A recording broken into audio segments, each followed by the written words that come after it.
नमस्कार प्रेक्षकांनो, ठरलं तर मग या मालिकेच्या येणाऱ्या भागामध्ये जबरदस्त असा ट्विस्ट येणार आहे।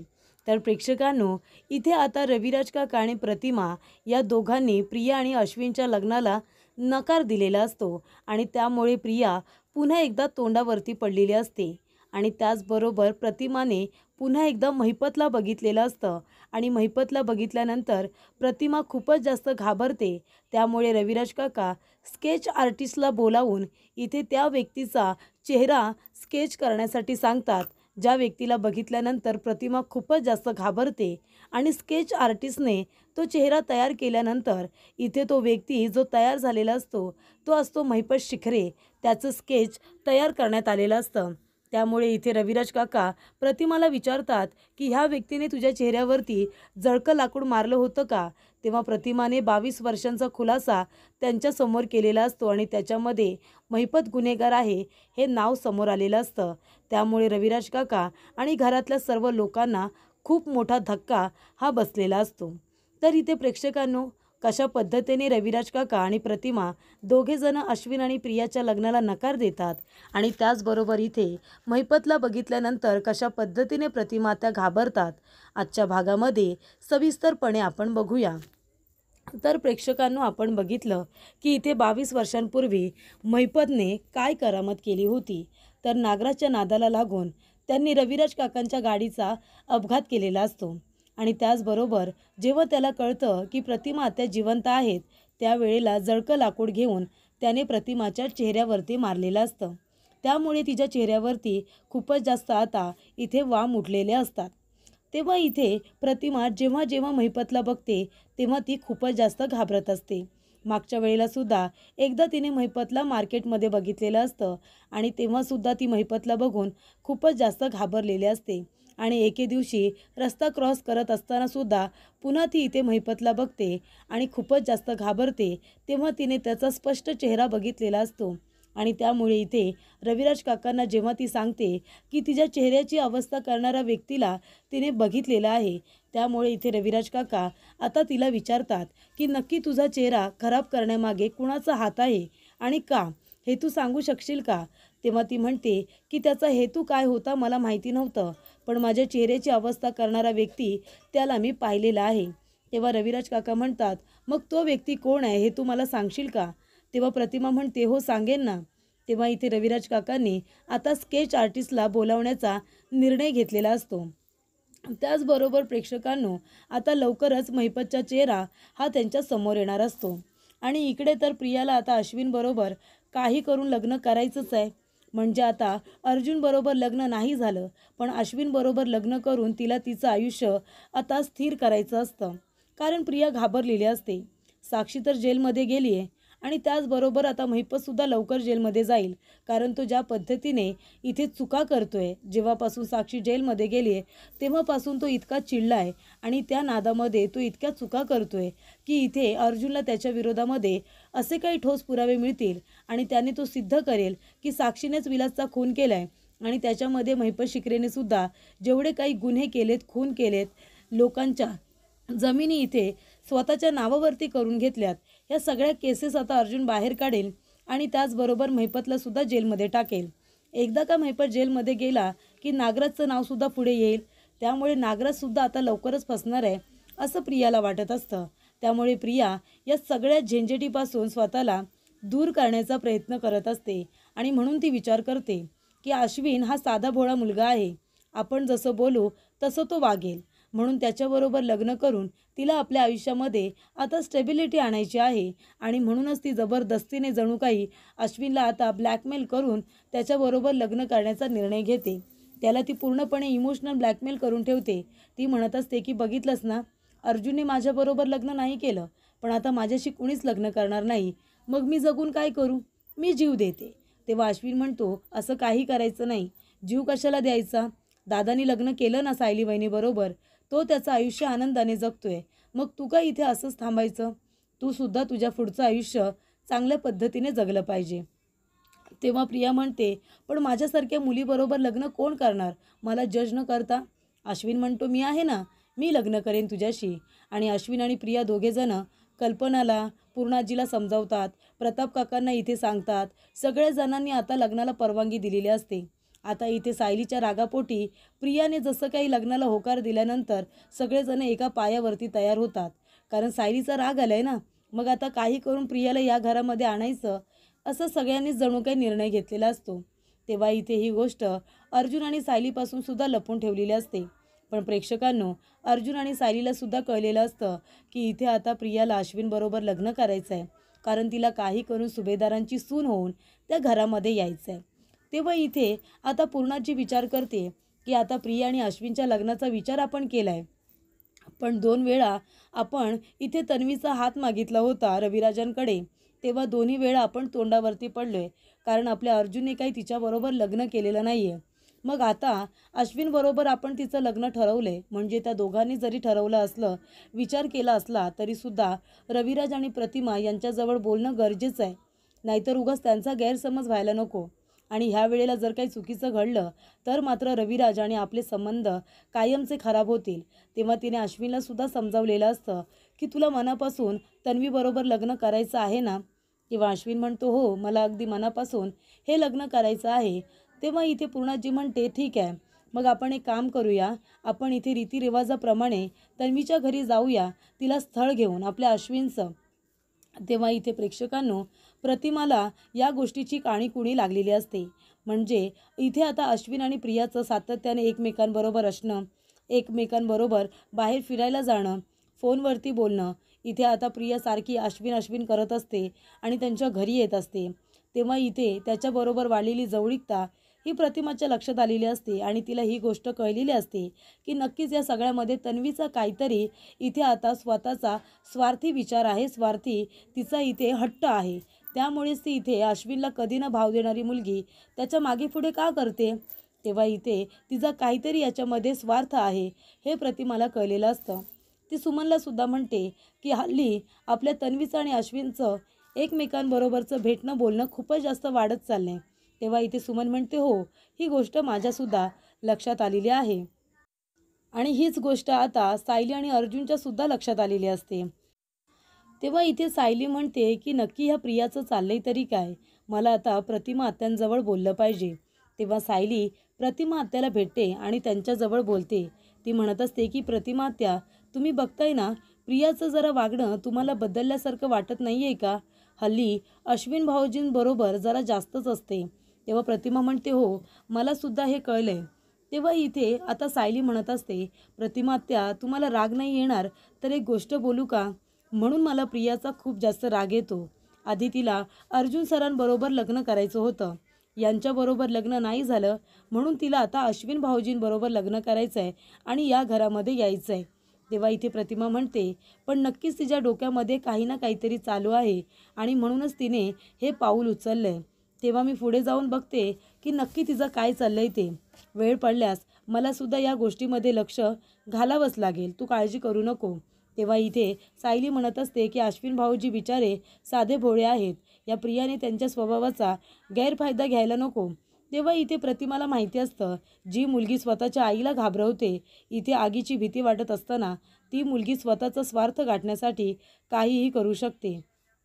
त्यामुळे इथे प्रेक्षकांनो, ज्या वेळेला इथे आता प्रतिमा आत्या हिला सगळं कळलेलं असतं तरीसुद्धा तिने इथे प्रियाला कळू दिलेलं नसतं की तिला सगळं काय माहिती आहे तिच्या आणि अश्विनच्या लग्नाबद्दल.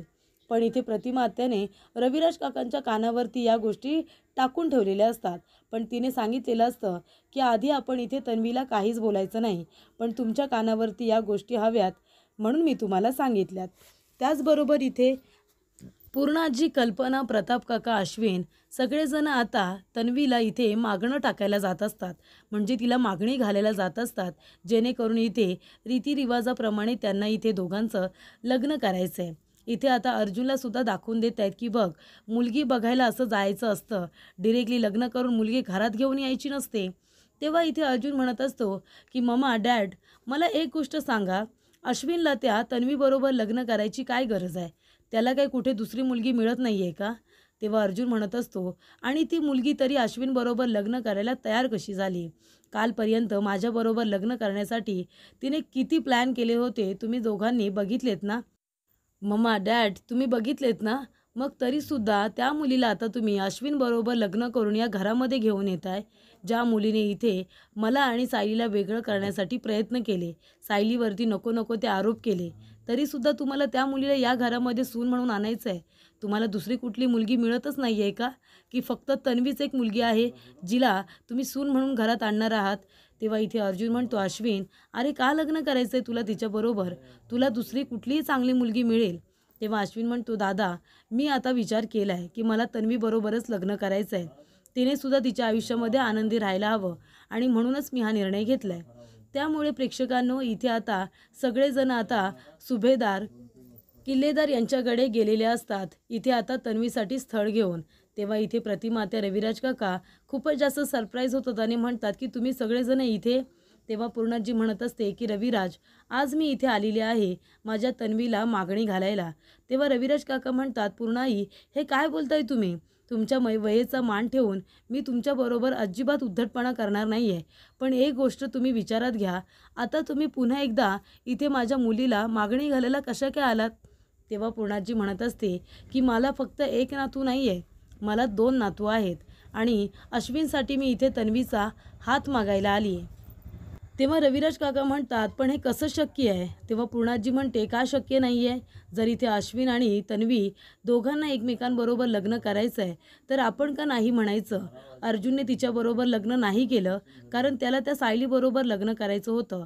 पण इथे अश्विन आणि तन्वीला दोघांना एकमेकांबरोबर लग्न करायचं आहे, मग आपण परवानगी देऊया ना. म्हणून मी रितसर तिचा हात मागायला आलेले आहे. तेव्हा रविराज काका म्हणतात, अश्विन तुला खरोखर इथे तन्वीबरोबर लग्न करायचं आहे? तुला काहीही प्रॉब्लेम नाही आहे का? अश्विन म्हणतो, अजिबात नाही. तन्वीला दादाबरोबर लग्न करायचं होतं आणि ती तयारी होती, पण दादालाच तिच्याबरोबर लग्न करायचं नव्हतं. दोन्ही वेळा दादामुळे हे लग्न मोडले. त्याच्यामुळे तन्वीलासुद्धा आयुष्यात आनंदी राहण्याचा अधिकार आहे आणि म्हणूनच मला तिच्याबरोबर लग्न करायचं आहे आणि तिला खुश ठेवायचं आहे जे ती डिझर्व करते. तेव्हा इथे प्रतिमा म्हणत असते, पण एक गोष्ट लक्षात घे अश्विन, ज्या घरामध्ये अर्जुन आणि सायली आहेत, तन्वीला आधी अर्जुनबरोबर लग्न करायचं होतं. तिचं प्रेम होतं असं ती म्हणत होती. जेव्हा अर्जुनबरोबर तिचं लग्न मोडलं होतं ती स्वतःचा जीव द्यायला तयार झाली होती. म्हणजे तिचं प्रेम जर इतकं होतं तर मग ती अर्जुनला विसरून लगेच तुझ्याबरोबर लग्नाला कशी काय तयार झाली? आणि तू सुद्धा जी मुलगी तुझ्या भावाबरोबर लग्न करण्यासाठी इतके हट्ट करत होती, इतके प्लॅन करत होती, त्या मुलीबरोबर तू लग्न करायला कसा तयार झाला? एका घरामध्ये राहिल्यानंतर प्रॉब्लेम होणार नाहीत का? आणि इथे तन्वी आधीच सायलीचा किती राग करते आणि त्या घरामध्ये जर ती सून म्हणून आली तर यापुढे त्या घरामध्ये काय होईल? इथे तन्वी सायलीला काय कमी त्रास देते का? वाटेल तसं तिला बोलत असते आणि लग्न करून आल्यानंतर त्या घरामध्ये मला तर वाटते रोज भांडणंच होतील. त्यापेक्षा तन्वी आणि अश्विनच्या लग्नाचा विचार तुम्ही बंद करा. त्या घरामध्ये सायली आहे ना, तुम्ही आता तिच्यावरती प्रेम करा आणि तिचा सून म्हणून स्वीकार करा. अश्विनसाठी तुम्ही दुसरी मुलगी बघा, पण मी तरी इथे अश्विनच्या आणि तन्वीच्या लग्नाला होकार देणार नाही आहे. तेव्हा इथे रविराज काका म्हणतात की प्रतिमा जे काही बोलते ते बरोबर आहे. आता तुम्हाला फक्त तन्वीच कशाला हवी आहे सून म्हणून? दुसऱ्या काही मुली नाही आहेत का? तेव्हा इथे प्रिया म्हणत असते, पण बाबा काय हरकत आहे? तेव्हा प्रतिमा म्हणते, का तन्वी नेहमी तुझंच का ऐकायचं? तुला अर्जुनबरोबर लग्न करायचं होतं, आम्ही तयार झालो. तुला इथे पनवेलमध्ये लग्न करायचं नव्हतं, आम्ही तुझ्याबरोबर नाशिकला आलो. नाशिकवरून पुन्हा पनवेलला तुझ्या मैत्रिणीच्या फार्म हाऊसवरती आलो. आम्ही केलं ना सगळं तुझ्या मनासारखं. मग तेव्हा तुला अर्जुनबरोबर घाईघाईने लग्न करायचं होतं कारण तुझं प्रेम होतं म्हणून. मग आता एका महिन्यातच ते प्रेम संपलं का? आणि तुला आता अश्विनबरोबर का लग्न करायचं आहे? तुझं त्याच्यावरतीही वेड्यासारखं प्रेम आहे का आता? तुला काय फक्त सून म्हणून सुभेदारांच्याच घरी जायचं आहे? दुसरं कुठल्याही घरी तुला सून म्हणून जायचं नाही आहे का? आम्ही तुझे आईवडील आहोत, आम्हालासुद्धा तुझ्याबद्दल निर्णय घेऊ दे. आणि तसेही ही सगळी आपली माणसं आहेत, यांना मी पटवून सांगते की नक्की कारण काय आहे. तेव्हा इथे प्रतिमा म्हणते की पूर्णाई, अगं माझ्या मुलीला तू सून म्हणून घरी घेऊन गेलीस म्हणजेच आपलं नातं एक खूप जास्त टिकेल असं तुला का वाटतं?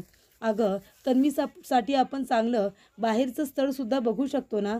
अश्विनला कुठली तरी दुसरी मुलगी बघा. इथे तन्वीला आधी अर्जुनबरोबर लग्न करायचं होतं, वेड्यासारखी ती त्याच्या मागे लागली होती आणि आता तिला अश्विनबरोबर लग्न करायचं आहे. अगं लोक काय म्हणतील? आणि आधीच इथे सायलीचं आणि तन्वीचं अजिबात पटत नाही. एक वेळ सायली तिच्याबरोबर पटवून तरी घेते, पण तन्वी एक चान्ससुद्धा सोडत नाही सायलीचा अपमान करण्यासाठी. आणि इथे मला तर काही पटत नाही आहे, त्याच्यामुळे तुम्ही कुणीही राग मानू नका, पण माझी तरी परवानगी नाही आहे अश्विन आणि तन्वीच्या लग्नासाठी. रविराज काका म्हणतात की माझीसुद्धा परवानगी नाही आहे. तेव्हा इथे सगळे सुभेदार नाराज होऊन घरी येतात. कल्पना, प्रताप काका समजवण्याचा भरपूर प्रयत्न करतात, पण प्रतिमा काही ऐकत नाही. त्यानंतर इथे प्रियाचा प्लॅन आता फ्लॉप झालेला असतो. तेव्हा इथे रविराज काका म्हणतात की तन्वी, आता तरी काही बोलू नको. आता तुझा हट्ट चालणार नाही. आम्ही तुझे आई वडील आहोत. आम्हाला सुद्धा तुझ्या वतीने काही निर्णय घेऊ दे. तेव्हा इथे प्रिया आता तोंडावरती पडल्यासारखी गप्प बसलेली असते. त्यानंतर प्रेक्षकांनो, इथे प्रतिमा आणि रविराज काका दोघेजण बाहेर गेलेले असतात. तेव्हा रस्ता क्रॉस करत असताना प्रतिमा पुन्हा एकदा महिपतला बघते. महिपतला बघितल्यानंतर ती खूपच जास्त घाबरते आणि 22 वर्षांपूर्वी जो काही अपघात झालेला असतो तो सगळा इथे प्रतिमाला आठवतो. तेव्हा प्रतिमा रडत असते, खूपच जास्त टेन्शनमध्ये आलेली असते आणि मुळात म्हणजे ती घाबरलेली असते. रविराज काका तिला विचारतात की काय झालं, काय झालं सांगशील का? तेव्हा इथे महिपतकडे आता हात दाखवेपर्यंत महिपत गाडीमध्ये बसून निघून गेलेला असतो. तेव्हा रविराज काका म्हणतात की काय झालं प्रतिमा? प्रतिमा म्हणते घरी चला, मला भीती वाटते, घरी चला. रविराज काका प्रतिमाला घेऊन घरी येतात आणि विचारतात की काय झालं प्रतिमा, काही सांगशील का? तू कुणाला बघितलंस मार्केटमध्ये? मागच्या वेळीसुद्धा तू अशीच घाबरली होतीस आणि आतासुद्धा तू अशीच घाबरलीस, सांग ना काय झाले? तेव्हा इथे प्रतिमा म्हणते की अर्जुन सायलीला इथे बोलावून घ्या. तेव्हा इथे रविराज काका अर्जुन सायलीला सुद्धा घरी बोलावून घेतात. सायली विचारते की काय झाले प्रतिमा, आत्या सांगा ना. तुम्ही कुणाला बघितलात, कुणाला तुम्ही घाबरलात? तेव्हा प्रतिमा म्हणते की ज्याने माझ्या चेहऱ्यावरती हे जळकं लाकूड मारले ना, त्याला मी बघितलं. तेव्हा रविराज काका म्हणतात काय, म्हणजे तुला तो माणूस दिसला? त्याचा चेहरा तुझ्या लक्षात आहे का? प्रतिमा म्हणते हो लक्षात आहे. आधी मला सगळं पुसट दिसत होतं, पण आता सगळं मला अगदी ठळक दिसतंय. तेव्हा रविराज काका म्हणतात जर मी इथे स्केच आर्टिस्टला बोलावलं तर तू त्याचं वर्णन करू शकशील का? तेव्हा इथे प्रतिमा म्हणते हो मी सांगेन ना, तो व्यक्ती कसा दिसत होता ते. तेव्हा रविराज काका त्यांच्या ओळखीच्या स्केच आर्टिस्टला बोलावून घेतात आणि प्रतिमाला म्हणतात की त्या व्यक्तीचं वर्णन कर ज्या व्यक्तीला तू बघितलंस आणि घाबरलीस. तेव्हा इथे प्रेक्षकांनो, आता प्रतिमा त्या व्यक्तीचं वर्णन करत असते. अगदी हुबेहूब जो व्यक्ती असतो त्याचं वर्णन तिने केलेलं असतं. आणि इथे आता स्केच आर्टिस्टने प्रतिमाने सांगितल्याप्रमाणे स्केच तयार केल्यानंतर ते इकडे आधी प्रतिमाला दाखवतात. प्रतिमा ते स्केच बघते आणि पुन्हा घाबरते आणि आता लपून बसलेली असते. तेव्हा रविराज काका म्हणतात की बघू दे कोण आहे तो व्यक्ती, त्याला मी सोडणार नाही आहे. आणि रविराज काका बघतात तर कोण, तो महिपत शिखरे असतो. महिपत शिखरेचा काय संबंध? 22 वर्षांपूर्वी आमच्या गाडीचा अपघात करणारा महिपत शिखरे तर नाही आहे ना, कारण त्याने प्रतिमाच्या चेहऱ्यावरती हे जळकं लाकूड मारलेलं आहे. त्याचा आणि आमचा नक्की संबंध काय? कशामुळे त्याने हे सगळं केलं होतं? त्यामुळे इथे प्रेक्षकांनो, आता अर्जुन म्हणत असतो की सिनियर, महिपतच्या विरोधामध्ये खूपच जास्त ठोस पुरावा मिळालेला आहे. आपण त्याच्या विरोधामध्ये कंप्लेंट करू शकतो. प्रतिमा आत्याला सगळं काही आठवतंय. तेव्हा प्रतिमा आत्या आता त्याच्या विरोधामध्ये इथे कबुलीसुद्धा देऊ शकते. तेव्हा रविराज काका म्हणतात की नक्कीच त्याच्या विरोधामध्ये कंप्लेंट तर करायलाच हवी आणि त्याला विचारायला हवं की त्याने आमच्या गाडीचा अपघात का केला होता? कुणाच्या सांगण्यावरून केला होता की स्वतः केला होता? आणि जर त्याने स्वतःहून हे सगळं केलं असेल तर यामागचा नक्की त्याचा हेतू काय, त्याचा उद्देश काय, हे सुद्धा आपल्याला बघायला हवं. त्यामुळे इथे प्रेक्षकांनो, आता प्रतिमाने केलेल्या वर्णनाने इथे आता स्केच आर्टिस्टने महिपत शिखरेचं वर्णन हुबेहूब केलेलं असतं आणि इथे स्केच आर्टिस्टने ते अगदी हुबेहूब कागदावरती उतरवलेलं असतं. त्यामुळे इथे महिपत शिखरेच्या कारस्थानाचा पर्दाफाश झालेला असतो आणि त्यामुळे इथे 22 वर्षांपूर्वी नक्की काय घडलं असेल याचा खुलासा प्रतिमाने रविराज काका आणि अर्जुनच्या समोर केलेला असतो. त्याच्यामुळे इथे अर्जुन आता लवकरात लवकर महिपतला त्याच्या गुन्ह्याची शिक्षा मिळवून देणार असतो आणि त्याला इथे मदत रविराज काकासुद्धा आता करणार असतात. तर अशा पद्धतीने प्रेक्षकांनो, इथे आता रविराज काका आणि प्रतिमा यांनी अश्विन आणि प्रियाच्या लग्नाला सुद्धा नकार दिलेला असतो आणि त्याचबरोबर इथे आता महिपत शिखरेला बघितल्यानंतर प्रतिमाने अगदी हुबेहूब स्केच आर्टिस्टला वर्णन सांगितल्यानंतर त्याने महिपत शिकरेचं इथे अगदी छान पद्धतीने स्केच काढलेलं असतं आणि त्यामुळे इथे 22 वर्षांपूर्वी महिपत शिकरेने प्रतिमाच्या चेहऱ्यावरती जळकं लाकूड मारलेलं असतं या सत्याचा उलगडा होतो आणि त्यामुळे इथे महिपत शिकरेने हे सगळं का केलं असावं यासाठी आता रविराज काका आणि अर्जुन दोघेजण एकत्र येऊन याचा छडा लावणार असतात आणि महिपतचं हे सगळं करण्यामागचं कारण तरी काय हे शोधून काढण्याचा प्रयत्न करणार असतात आणि त्यानंतर महिपतला त्याच्या गुन्ह्याची सुद्धा शिक्षा मिळवून देणार असतात.